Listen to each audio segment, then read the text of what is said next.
Votre fidélité, mesdames et messieurs, c'est Ça fait débat. Aujourd'hui, nous sommes le 1er mai 2015, spéciale fête des travail. Il nous faut d'abord dire merci à ces salariés américains qui a réclamé en 1886 la journée de travail de 8 heures. Et en RDC, cette fête célébrée il y a beaucoup d'années, on va se poser beaucoup de questions. Quelle politique du travail en République démocratique du Congo? Quelle est la situation des travailleurs? Surtout, quel est le thème retenu en RDC était construire le travail avec un salaire décent, réclamer les vice-premiers ministres en charge du travail emploi et bien sûr même de la prévoyance sociale, si je ne me trompe pas, Willy Makiaché. Ça nous intéresse dans Ça fait débat. Une deuxième thématique, une réunion de la CENI avec l'opposition et l'opposition qui avait fait part de ses inquiétudes sur le respect des délais électoraux, l'exclusion de près de 10 millions de jeunes majeurs, les problèmes toujours du fichier électoral, un plan de financement de plus flou, estime l'opposition en RDC. Quelle a été la réponse de la CENI? Que compte dire la majorité présidentielle à ce sujet? Alors, on en parle dans Ça fait débat, bien sûr, avec des acteurs que vous connaissez, les habitués. C'est un jour férié, mais ils sont avec nous. Papi Tamba, vous êtes un des communicateurs de l'AMP. Merci d'être venu. Merci, M. Mathieu. Bonjour à tout le monde et bonne fête aussi. En tout cas, c'est passé. À vos côtés, Patrick Moutombo, lui, il est porte-parole du parti travailliste, PT, parti de l'opposition. Bonne fête à vous.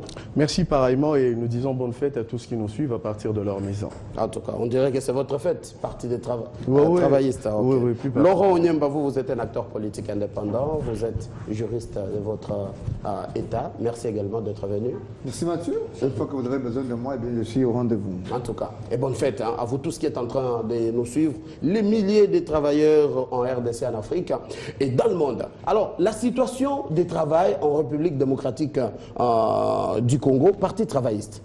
Quel tableau vous pouvez peindre de la situation des travail et la situation des travailleurs en RDC?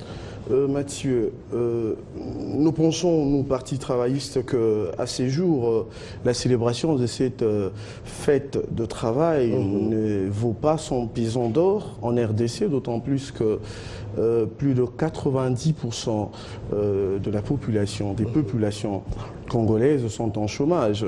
Et ceux qui travaillent ne vivent pas essentiellement de leur salaire.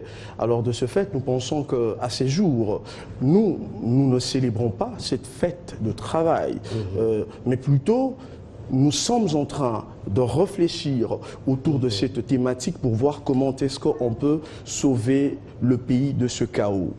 Il vous souviendra qu'en 2006, lorsque le président Kabila avait brigué son premier mandat, il avait dans les 5 chantiers prévu aussi le chantier d'emploi. Et aujourd'hui, nous pensons qu'au lieu d'évoluer dans cette logique de la célébration, dans cette logique de fête, il est plus intelligent de pouvoir réfléchir en termes de bilan pour se rassurer. En 2006, lorsqu'ils sont arrivés au pouvoir dans son premier mandat, pour lequel il sera personnellement responsable, combien de chômeurs y avait-il en RDC? Combien de travailleurs y avait-il? Combien touchait-il? Et à ces jours, quel en est l'état?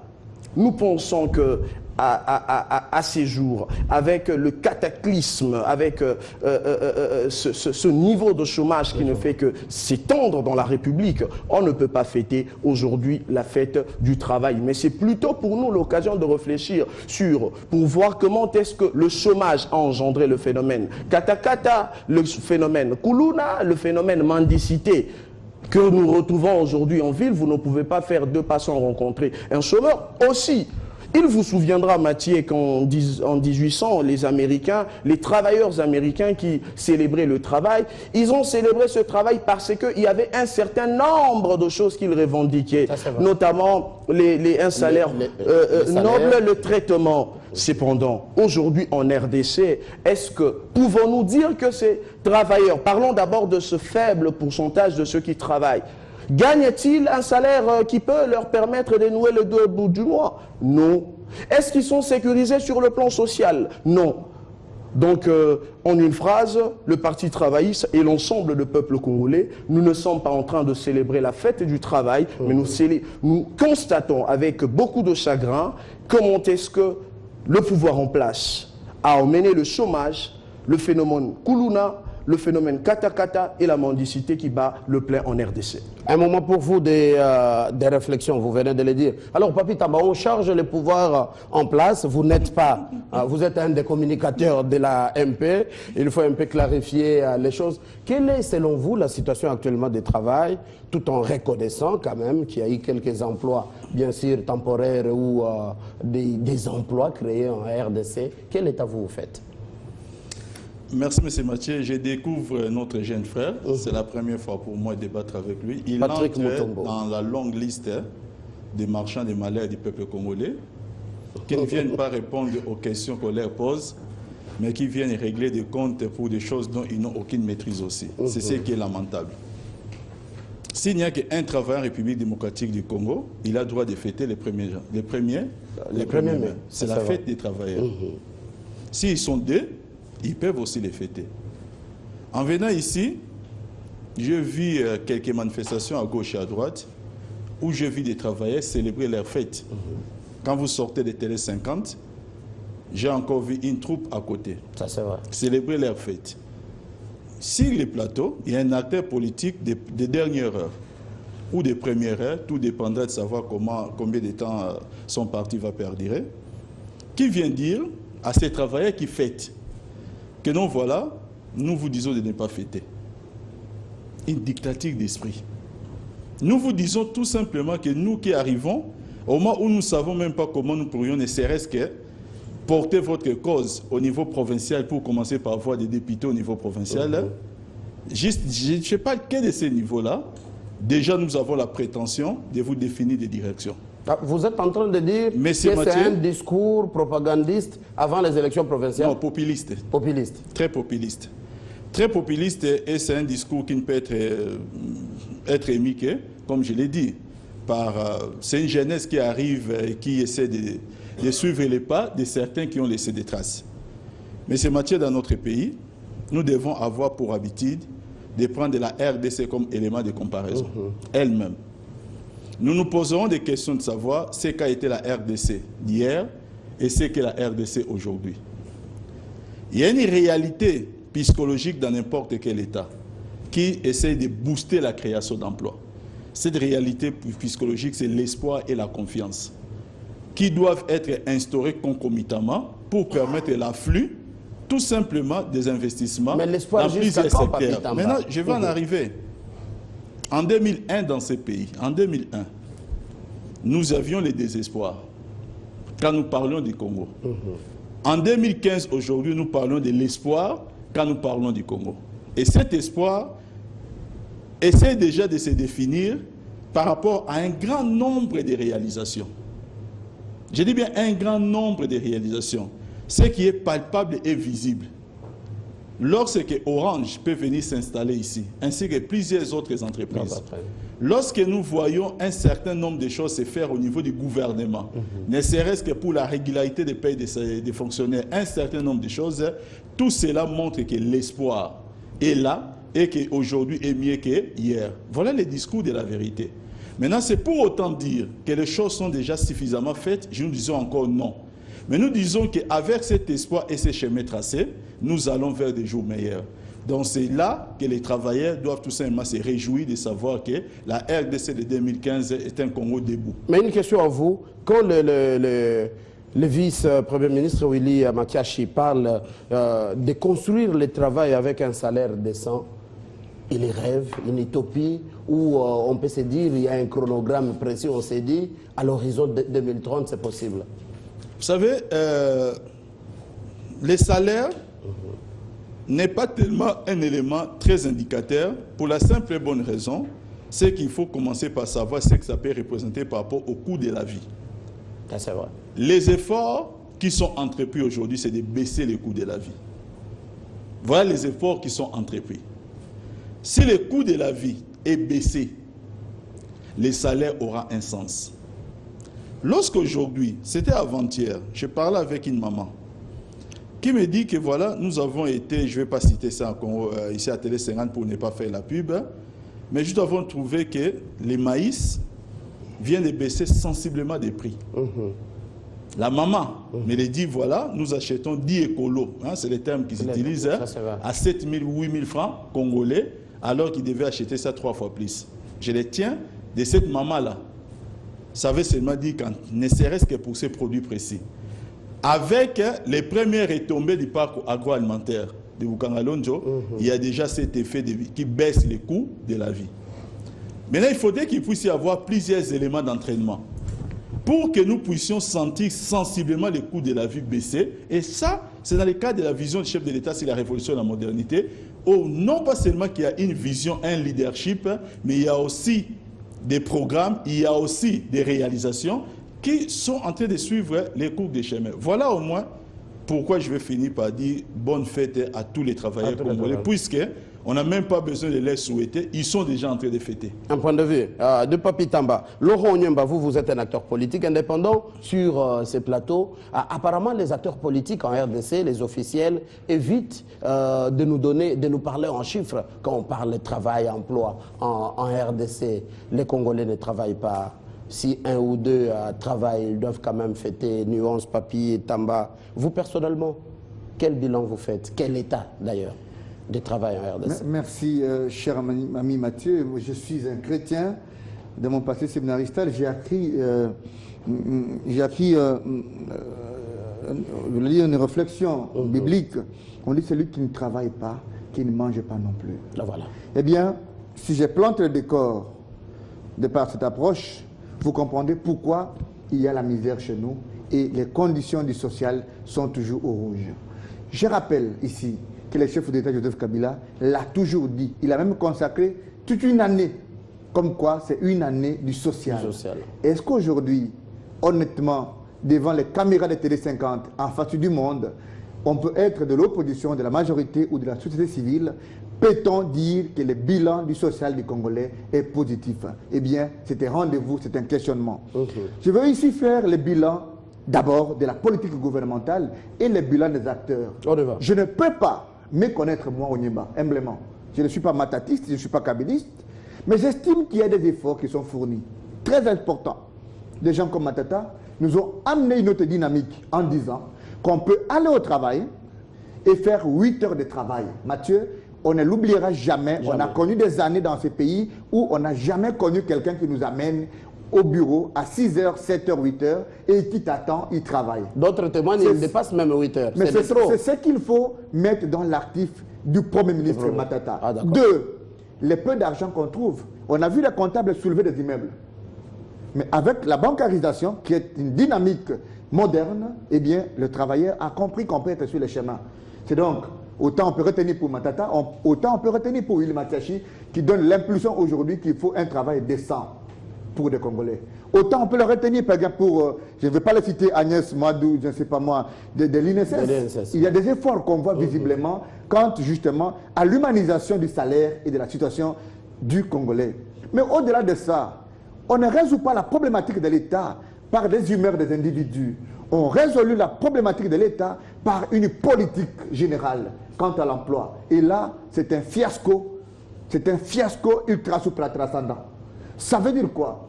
Que nous avons connu ici des budgets qui ont été dits des budgets de social. Mais quelle est la politique? Je mets quiconque au défi de nous définir sur ces plateaux la politique gouvernementale dans le secteur de l'emploi. Combien d'emplois on crée par an? Quelle est la tranche d'âge qui a cet emploi? Et ils ont quel salaire, Mathieu? Je suis assistant d'université, je mets quiconque au défi. Il y a combien de temps on a nommé des assistants qui ne sont pas mécanisés? Alors, vous trouvez un salaire d'un professeur ordinaire qui est à 2500 $, pas que vous avez parlé de chiffres, et vous voyez juste à côté un assistant qui enseigne, parce que dans les universités, la majorité de ceux qui enseignent, ce sont des chefs de travaux et des assistants qui ont un salaire de 150 000 francs congolais. Et vous mettez ces messieurs-là aux côtés de celui qui a 2500 $, et vous voulez l'éthique, et vous voulez le professionnalisme. Non. Posez-vous encore une autre question, Mathieu. On a quel salaire? J'ai rencontré un militaire qui m'a dit que du temps, je ne sais pas moi, en 2006, ils ont reçu la carte rouge. Comme quoi des militaires vieux, improductifs, Mais jusqu'à aujourd'hui, un colonel reçoit 37 000 francs congolais. Et un caporal reçoit 10 000 francs congolais.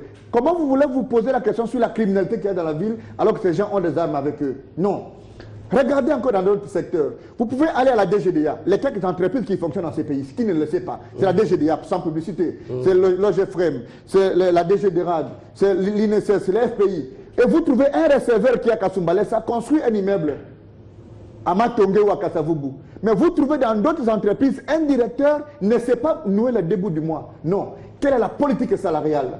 Eh bien, au-delà des mots creux, au-delà des évidences telles qu'on appartient à une société politique ou bien à une communauté intellectuelle telle que majorité-opposition, il y a une question de fond.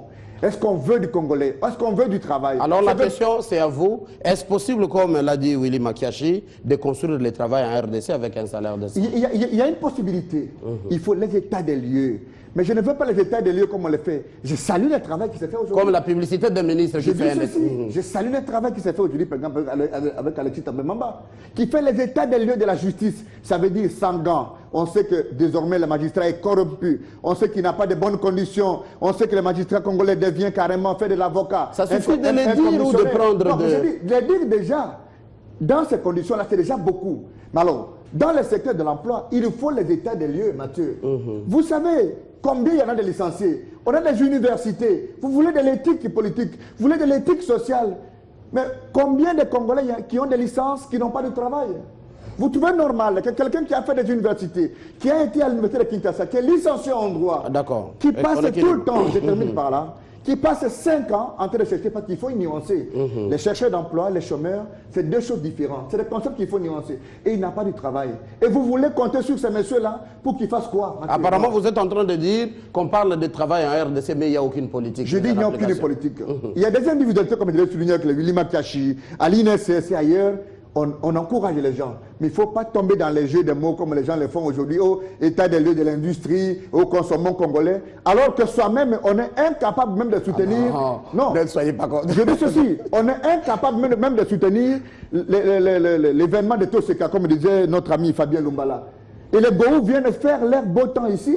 Nous avons le Kadjombo, nous avons les Fissons Saïsaï. Qu'est-ce qu'on a fait pour promouvoir le travail congolais? Les théâtres que nous avons chez nous, la musique.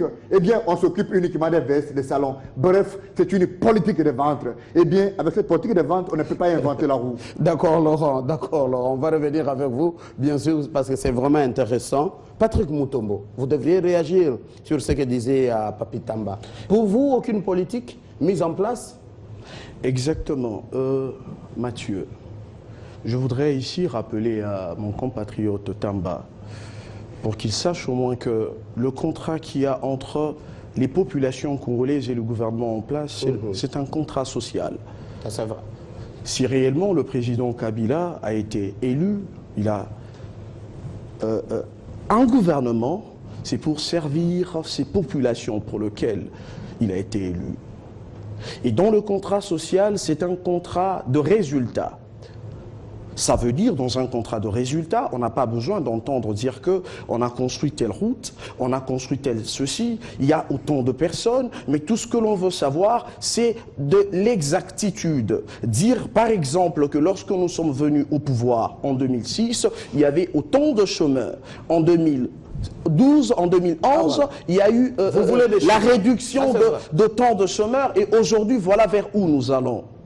Je voudrais entendre, par exemple, de Papi Tamba ici présent, dire aux téléspectateurs que voilà le peuple congolais, le travailleur qui travaille dans le temps, lorsqu'il tombait malade, lorsqu'on est venu au pouvoir, il devrait se prendre seul en charge les frais médicaux, les soins médicaux. Et aujourd'hui, avec ce que le président Kabila a fait, avec le gouvernement Matata, voilà l'évolution. On n'est pas là pour faire de discours populistes. On n'est pas là pour enchanter nos propres oreilles et ceux qui nous envoient à la télé. On n'est pas là pour... on n'est pas envoyé quand même. Vous êtes envoyé, vous? Je suis en train... J'assume mes propos. Je dis, je répète, qu'on n'est pas ici pour enchanter ceux qui nous envoient.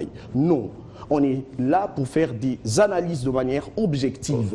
Monsieur Tamba vous dit qu'avec l'arrivée de Orange et d'autres entreprises de télécommunications, il y a l'évolution. Mais écoutez, quoi de plus amusant qu'entendre ce genre de discours? Je rappelle à mon compatriote Tamba que le pays, le gouvernement, l'État est le premier employeur d'une nation.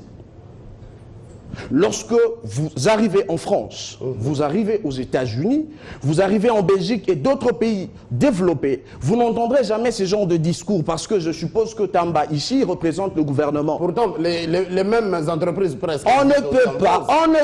Un gouvernement ne peut pas nourrir sa foi partant d'autres entreprises. Non, c'est ce qui justifie le fait que les Chinois manipulent, maltraitent les Congolais. C'est ce qui justifie le fait qu'il y a la sous-traitance.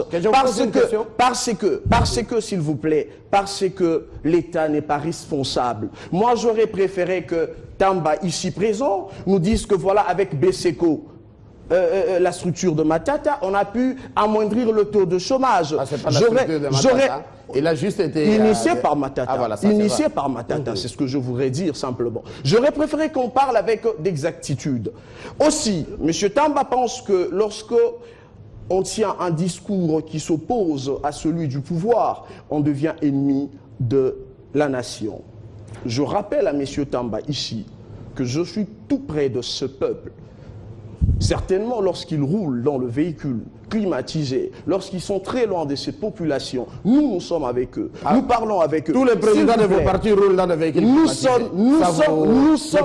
Nous sommes avec ces populations. Monsieur Mathieu, savez-vous qu'aujourd'hui, on a déploré la misère en 80, lorsque Mobutu devrait partir, je crois, en 96. En 96, voilà. On disait que voilà, il y a la misère en RDC. Mais faites un tour sur boulevard ici, sur boulevard du 30 juin. Vous ne pouvez pas faire deux pas sans rencontrer deux, trois, quatre mendiants. Ça justifie le fait que le gouvernement congolais n'est pas très responsable. Les mendiants sont pas trop. Vous avez vu à Madrid, même à Pékin. Écoutez, les mendiants sont pas justement, je voudrais vous rencontrer quant à ce. Les mendiants que vous rencontrerez là-bas sont différents de ceux de Kinshasa. Ceux de Kinshasa, d'abord, sont trop pauvres, mondiaux trop pauvres. Et puis c'est en très grande quantité. Aussi, après avoir démontré l'irresponsabilité du gouvernement congolais, je voudrais en une phrase dire à mon aîné Tamba ici, pour qui je voudrais bien avoir le respect, que je pense, sans me tromper, que j'exercerai une préséance politique sur lui. Parce que j'ai commencé la politique il y a très longtemps. Lorsque nous étions en politique, la préséance politique, j'assume, lorsque nous étions, nous, en politique, depuis l'université, en train de combattre la Deuxième République de Mobutu, ayant combattu la République de Kabila le Père, et aujourd'hui nous combattons la gouvernance du président Joseph Kabila, je pense, j'assume que M. Tamba était ailleurs, sous d'autres cieux, en train de se contenter d'autre chose. Aujourd'hui, ils reviennent parce qu'ils trouvent un désordre total dans lequel ils peuvent évoluer. Je voudrais qu'ils se contentent simplement de ce désordre dans lequel ils peuvent être ne vous acharnez pas sur les individus. Mais en RDC, retenez qu'en RDC aujourd'hui, on ne peut pas célébrer la fête du travail parce que plus de 90% de ce peuple est dans la misère et que nous, le Parti travailliste, nous prônons le solidarisme africain. Comment les 10% qui sont en train de travailler calmement, il faut définir le travail là qu'on parle. J'aimerais que ça provienne d'un acteur et non moi journaliste, parce qu'apparemment, quand l'État met en place un climat des affaires assainies, mais la sécurité, ça suffit pour appeler les investisseurs et créer de l'emploi. Papi Tamba, votre point de vue? Ouf, M. Mathieu. Il m'a fallu faire un exercice de rétention. Ah, mais oui, il est fort. Je vois un peu la passion, c'est la jeunesse, je peux que le comprendre. Chers frères, avant vous, j'ai eu plusieurs personnes que j'ai connues avec plus de passion que vous, qui ont eu des mots un peu durs. Mais nous sommes sur ces plateaux pour parler au peuple congolais, c'est un langage de la vérité. Ça, c'est vrai. La passion, malheureusement, à un certain moment, on peut l'arranger quelque part. J'ai dit tout à l'heure, et c'est un fait indéniable, qu'à 20 mètres de Télé 50, il y a des gens qui sont des travailleurs qui fêtent. Ça, ce n'est pas moi qui les ai appelés à fêter. Ce n'est pas moi. Que vous puissiez avoir la passion de ne pas vouloir que ces gens-là fêtent, c'est votre problème. Mais vous venez de faire une révélation très intéressante. Depuis l'université, vous avez combattu, vous continuez à combattre. Ça montre que vous avez beaucoup d'années d'expérience dans les combats, mais pas dans la gestion. Alors, lorsqu'on a plus d'années d'expérience dans les combats, comme moi, depuis étudiant, et comme plutôt vous l'avez dit vous-même, tout en étant étudiant, vous n'avez fait que combattre des régimes, attendez les jours que vous aurez, un premier jour de gestion, pour maintenant commencer à donner des leçons de morale. À ces jours, apportez des propositions. On n'apprend pas à nager par correspondance. Vous voulez apprendre à nager, soyez d'abord dans l'eau, commencez à vous baigner. La gestion du pouvoir est totalement différente que lorsqu'on est dans des agitations en dehors du pouvoir. Et certains qui aujourd'hui ont fait des bruits, mais sont ministres, qui rencontrent certaines difficultés, ces gens-là se sont imposés une humilité. Ils ne parlent plus. Je ne vais pas citer leurs noms ici. Mais peut-être ils ont des noms qui se sont faits dans ces pays plus que vous. On vous découvre. Je ne dénie pas votre passé. Mais ces gens-là, ils ont parlé, ils ont critiqué, ils ont fustigé. Aujourd'hui, ils sont aux commandes. Mais quand ils vous critiquent, alors, lui de l'opposition, s'il vous plaît... Permettez-moi, M. Mathieu, je sais un peu... Il y a un problème de chiffres. Il a fait un tableau... que vous, du pouvoir, vous n'arrivez pas il y a des chiffres que à dépeindre ici, ou à peindre à votre manière. Il y a des chiffres que j'entends ici qui sont des chiffres fallacieux, trouvés je ne sais pas où. Il n'y a qu'à suivre les derniers points de presse du Premier ministre Matata pour se rendre compte de l'évidence des chiffres dans notre pays en matière de taux de chômage. Maintenant, j'entends d'autres chiffres ici. Ils assimileraient leurs propos. J'entends aussi ici des salaires. Je ne sais pas si ce sont des fichiers de quelles années où on nous parle encore des salaires de 10 000 francs. Et de 37 000 francs pour des lieutenants. Je les entends ici. Quand on fait la politique, pour des colonels plutôt, quand on fait la politique, on doit quand même savoir actualiser les chiffres. J'avais dit tout à l'heure, est-ce pour autant dire qu'on a déjà atteint la solution idoine? Non. Mais est-ce que la direction tracée qui offre l'espoir et la confiance est déjà tracée? La réponse est oui. Alors par rapport à cela, il faut maintenant retourner voir l'histoire de certaines nations. Monsieur Laurent, il y a une politique cohérente de travail dans notre pays. Une politique cohérente que nous avons défendue dans la révolution de la modernité, où nous avons ciblé 3 secteurs en 2011. Nous avons ciblé les fonctionnaires nationaux comme provinciaux.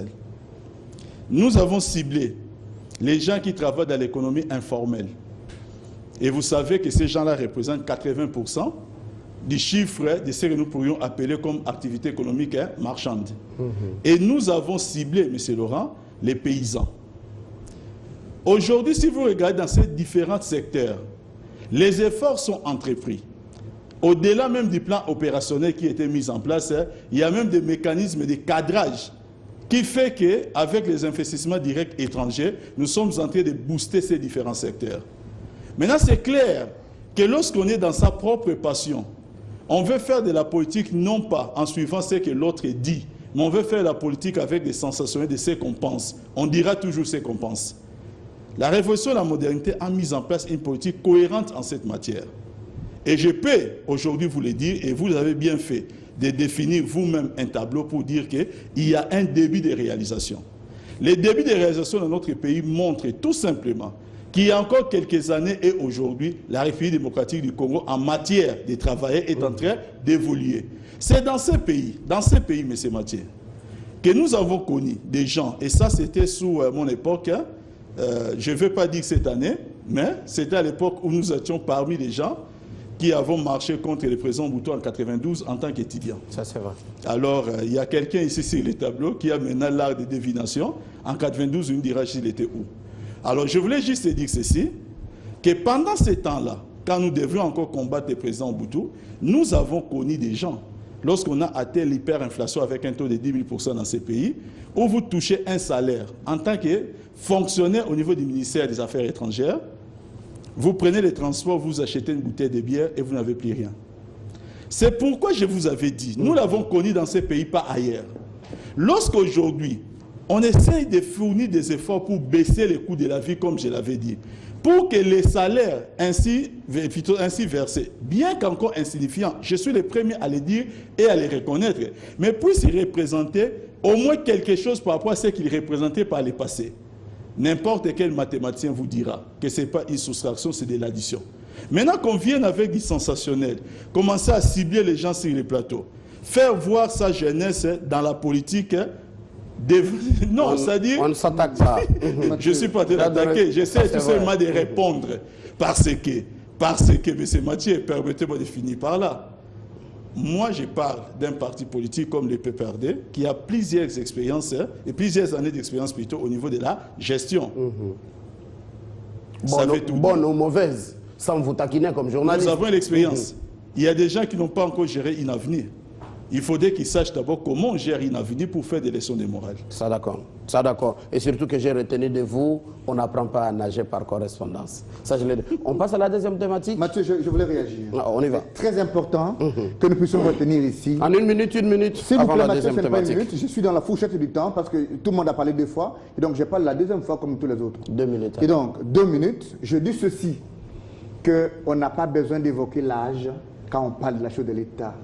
Je me dis que c'est indécent, que ce n'est pas normal non plus. Exactement. Je peux vous rassurer que... Mais il y a un âge minimum S'il vous quand plaît, même. je viens de voir le savant certaines responsabilités. Je viens de voir le savant Chiembe, qui est devenu savant, qui a donné des leçons à la classe qui était avec nous. C'est pour vous dire qu'on peut être docteur en droit, en médecine et ailleurs, alors que celui qui a plus d'âge que vous n'est que licencié ou ne détient qu'un diplôme de licence, de graduat. Et donc, l'expérience n'a pas de sexe.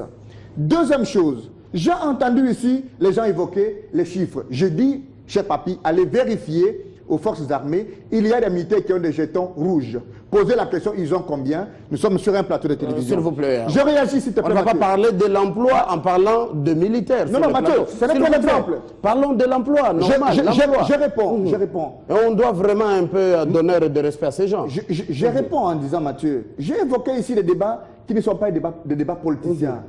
Regardez comment j'ai fait le toilettage et des questions et des questionnements. On a été à l'initiative Pays Pauvres très endettés. On a eu le point d'achèvement. Où sont partis des millions? Parce qu'on a dit que ces millions-là, on les gardait pour l'emploi et le travail. Est-ce qu'on a oublié tous les discours? Est-ce qu'on a le temps de visualiser les discours? 1, 2. On nous dit 5 chantiers. Mathieu, a-t-on fait le bilan? Parce que dans ces pays, on fait des événements sensationnels et on tourne la page et on n'en fait pas le bilan. Quel est le bilan de 5 chantiers? On est passé à la révolution de la modernité, encore que les concepts, je l'ai dit, du point de vue des Français, je mets quiconque au défi pour un débat républicain, que le concept de la révolution de la modernité est un concept très difficile du point de vue de droit. Les Japon, plutôt du point de vue français. Les Japon déjà n'est pas dans une révolution de la modernité. Nous ici, alors que nous voulons dire être un pays émergent à l'horizon 2030, nous sommes déjà dans une révolution de la modernité. Mathieu, on nous dit Boukangalonzo. C'est une vision. Chez moi. Je peux répondre. Mathieu, vous ne répondez pas. Vous êtes journaliste. Laissez-moi me parler au co-débatteur. Boukangalonzo, c'est très bien. C'est le début. Je l'ai accepté sur ce plateau. J'ai cité Willy Makachi. Je ne suis pas son petit frère. J'ai cité Matata. Je ne le connais pas. Je ne l'ai jamais vu. J'ai cité Agnès à l'INSS. Je ne le connais pas. Mais pourquoi vous ne voulez pas que le peu qui est fait soit admiré, mais quand ce n'est pas fait, qu'on puisse dire que ce n'est pas fait? Mais c'est quoi la politique gouvernementale à la fin? Ça veut dire donner une direction. Ça veut dire imprimer une politique qui va dans le sens justement de l'intérêt général au travers des fondamentaux et des activités qui prouvent qu'il y a une volonté gouvernementale. Cher papi, Boukangalonzo va nourrir à Oudoumbé chez moi, dans le Grand Sankourou. Boukangalonzo va nourrir, mais on a dit 5 chantiers. Mais les routes, allez aujourd'hui à Pompage, toutes les routes sont trouées. Est-ce que vous pouvez vous imaginer que dans les 10 ans, toutes nos routes d'aujourd'hui vont disparaître? Avec quel... Alors, on va faire du travail, mais quel travail? Quelle est la qualité du travail? Les Chinois sont déjà dans le petit commerce. Ils vendent le beignet, ils vendent des petits bijoux de 10 francs. Mais quelle est la politique dans ce secteur? On a connu les gens ici. Je vous cite quelqu'un en passant. Moïse Nyarougabou. Il est arrivé au ministère de l'économie. Il a trouvé un sac de ciment à 37 000 francs congolais. Eh bien, Moïse Nyarougabou a parlé avec tout le monde. On s'est rendu compte qu'un sac de ciment à Matadi coûterait 4 $.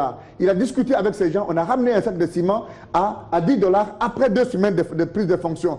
C'est une question de ventre. Dans ces pays, si vous ne le savez pas, allez dire au président Kabila que les gens qui les tuent, les gens qui tuent sa politique, c'est les gens qui font la politique de la sous-traitance. Le coulage des recettes, c'est un concept qui n'a pas encore trouvé le droit de citer. Il faut que tout l'argent soit rentré dans la caisse de l'État. les petits fonctionnaires de la DGDA, comment peut-il construire un immeuble de ce niveau alors que son bureau est plus petit que même sa chambre à coucher? Non, non. Il faut une volonté politique. Et la volonté politique va au-delà des considérations politiciennes. Moi, je parle, je vous le dis, que je suis indépendant. Je ne suis pas envoyé par quelqu'un pour parler au nom d'un quelconque parti politique. J'estime que la nation congolaise vaut mieux. Et bien, au Niéba, si je disparais aujourd'hui, je vais disparaître comme le Lumumba, comme un Poyo, comme un Mouzé Laurent Désiré Kabila, comme Kalonji qui est parti il n'y a pas 3 jours. Donnez des points de vue, on ne s'acharne pas sur nos personnalités. Que devait faire le gouvernement Monsieur, face à cette situation? Mathieu, retenez cette phrase de Montaigne qui disait « Les choses de l'école sont les choses de la vie ». Ça veut dire, après avoir étudié, tout ce que l'on applique dans la vie active sont des choses que l'on a apprises à l'école. Je pense que ce que Papi Tamba vous dit ici, il doit certainement les avoir appris à l'école. Mais si il ne les a pas appris à l'école, alors je sais comprendre d'où il les a appris. Sinon, ce n'est pas l'école. Des deux, Pierre Corneille pense qu'aux hommes bien nés, la valeur n'attend point le nombre d'âge. Je suis désolé, je ne pense pas que mon jeune âge, que ma jeunesse puisse constituer de l'handicap pour constater la légèreté avec laquelle le gouvernement de la République gère le pays. C'est vous qui avez évoqué la préchéance entre vous deux en matière politique. Je parle de la jeunesse. J'avais repliqué parce qu'il avait dit que ça, il comprend, c'était la fièvre de la jeunesse. C'est ainsi que j'ai parlé de la préséance politique. On peut rentrer dans les débats. Justement, je rentre dans le débat. Je rentre dans le débat parce que j'y suis. On parle du travail en RDC. Mathieu, nulle part au monde, on a enterré 421 personnes parce qu'ils étaient indigents. Nulle part au monde. J'aurais préféré entendre, contrairement, une réponse qui pouvait nous calmer sur cette question. Vous voulez me dire que le président Kabila a fait grand-chose par rapport à qui? Mobutu était là. Où est-ce qu'on avait enterré plus de 10 indigents? Kabila le père est venu. Où est-ce qu'on a enterré plus de 5 indigents? Et le président Kabila qui vient, celui qui travaille mieux plus que tout le président, avec son gouvernement sinon Tamba, et on enterre 421 personnes, prétextant que ce sont des indigents. Des deux, vous avez vu Kimbuta allait enterrer encore des indigents. Et vous voulez qu'à ce jour, nous venions sur ce plateau pour dire que, chers Congolais, il faut célébrer le travail. On ne célèbre pas le travail. On dit qu'on doit donner... Vous pouvez donner une ligne, on dit qu'on doit donner... Ça, c'est les tableaux. On est vers la fin de l'émission. Monsieur Mathieu, j'apprécie beaucoup ce que Laurent dit, mais nous pensons qu'à la phase actuelle, tout ce qu'on veut, c'est le renouvellement de la classe politique.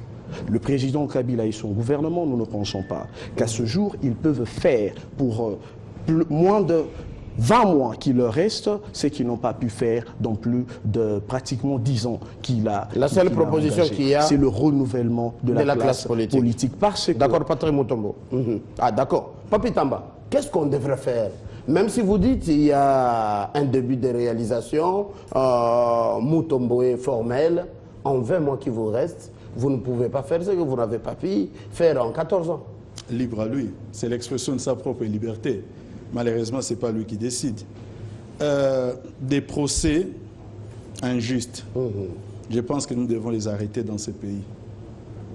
Monsieur Laurent, lorsque nous rencontrons quelqu'un, comme ça a été le cas pour moi, on me découvre, quand les gens disent qu'avant vous, il y a des gens qui ont tenu les mêmes discours, on ne parle pas de votre jeunesse. On conclut rapidement, en une minute, on est vers la fin de l'émission. Permettez-moi, M. Mathieu, puisqu'on essaie d'y revenir. On est déjà vers la fin de l'émission. Malheureusement pour moi, j'aurais été mis en minorité, mais je vais vraiment très rapidement conclure, parce que c'était important que nous puissions un peu apaiser certaines victimes. On y va. Alors, lorsque des victimes supposées, bien entendu, écoutez, M. Mathieu, que les gens arrêtent un peu de critiquer la révolution de la modernité ou les 5 chantiers. Ce sont nos concepts.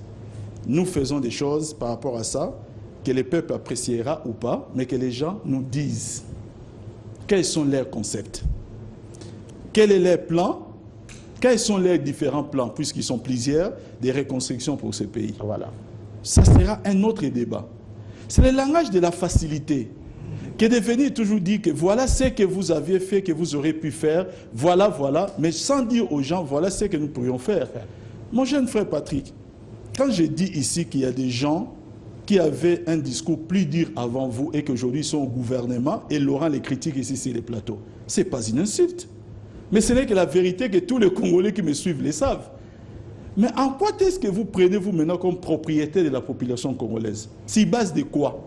Que nous vivons avec cette population, ils sont notre propriété parce que M. Papi Tamba roulerait en Jeep avec climatisation. Qui vous dit ça? Vous m'avez déjà vu en cours de route avec une Jeep climatisée? Et c'est pas aussi mauvais. C'est pas aussi non, mauvais. il débat avec vous, débattez avec climatisé. Papi Tamba sur les plateaux. Je gère mon temps, M. Mathieu. Permettez-moi. Il y a des gens dans ce pays, cette prétention, calmez-vous un peu. Vous parliez même en m'indexant, j'essaie d'être calme pour vous écouter. Rapidement, c'est la fin de l'émission. Mais bien entendu, M. Mathieu, c'est pourquoi j'essaie un peu de dire à cette victime supposée qu'on ne vient pas aussi les plateaux et la télévision pour s'ériger en victime. Nous ne sommes pas ici aussi pour indexer les gens, mais nous répondons quand les gens essaient de nous parler. Quand vous parlez de la préséance, c'est vous qui savez de quoi vous vouliez dire. Il est important que je réplique que parlant de cette préséance en 92, je ne sais pas vous avez quel âge parce que nous avons combattu Mobutu. Dire cette réplique-là, ne vous indexez pas, ne vous incitez pas, soyez à l'aise. Maintenant, à votre tour, allez dire à vos amis qui vous envoient. Parce que si moi, on m'envoie, je pense que vous aussi, on vous envoie. Nous sommes des acteurs politiques. Alors, allez dire à vos amis, puisque vous l'avez dit me concernant, je préfère vous les répliquer. On ne se victimise pas en la politique. Ah voilà, d'accord. Laurent Onyemba, en 30 secondes, on conclut. Je conclue, Mathieu. Qu'est-ce que le gouvernement devait faire rapidement? J'ai conclu, par exemple, par rapport à la question de la révolution de la modernité des 5 chantiers, qu'on s'est embourbé dans de vieux concepts écrits.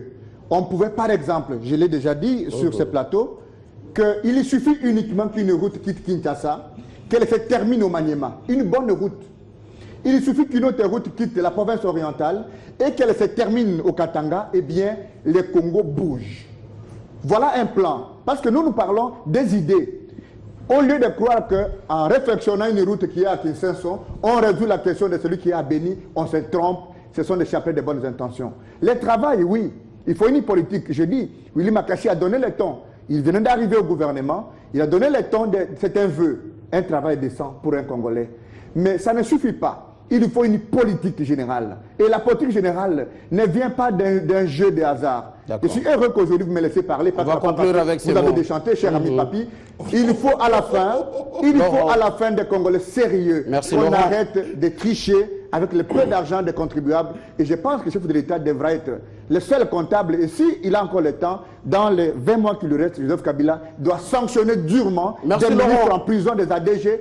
Si on ne peut pas donner du travail aux Congolais. Acteur politique indépendant, vous êtes juriste également, candidat au provincial. Je suis déjà candidat à la magistrature suprême, chef de l'État, mais j'ai commencé avec le provincial. Je suis candidat à la députation provinciale dans la circonscription de Kalamou, parce que j'estime que c'est le fief de Kinshasa, pour donner l'impulsion, parce que je dois arriver au Katanga pour dire aux Katangais qu'est-ce qu'on fait des chefs d'État, qu'est-ce qu'on fait de nos députés. On ne fait pas de pont quand on est député, on ne fait pas de veste, on n'est pas très beau. Il faut travailler pour le peuple. C'est pourquoi j'ai commencé d'abord par là. Merci Laurent. Je suis candidat président et je suis chef de l'État qui est très jeune, qui a fait mandat, va me soutenir parce que je suis jeune comme lui. Ah voilà, Patrick Moutomo, vous êtes porte-parole du Parti travailliste. Laurent a déjà notre soutien, nous allons le soutenir parce en tout cas, merci beaucoup. Il a toujours de bonnes idées. Monsieur... On a voulu le temps de parole. Je n'ai pas compris. Papi Tamba, vous êtes un des communicateurs de l'AMP, s'il vous plaît. Il est l'heure. Très bonne continuation sur Télé 50, 144 et Canal Sat, Télé 50.